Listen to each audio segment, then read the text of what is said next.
नमस्कार मित्रांनो, Marathi news YouTube चॅनलमध्ये आपल्या सर्वांचं स्वागत आहे।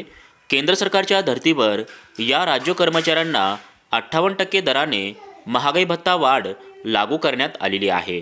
या संदर्भात राज्य सरकारकडून अधिकृत घोषणा करण्यात आली आहे। या संदर्भातील सविस्तर अपडेट या व्हिडिओच्या माध्यमातून पुढील प्रमाणे जाणून घेऊयात।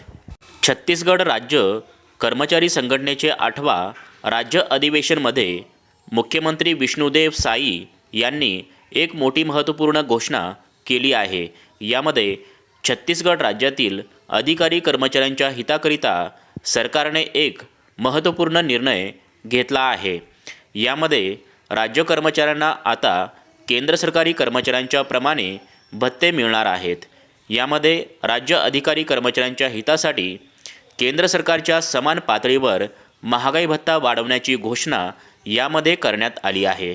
सरकारने आता महागाई भत्ता 55% वरून 58% इतका करण्यात आला आहे। सदर महागाई भत्ता दिनांक 1 जुलै 2025 पासून महागाई भत्ता फरकासह छत्तीसगड राज्यातील अधिकारी कर्मचाऱ्यांना लागू करण्यात आलेला आहे।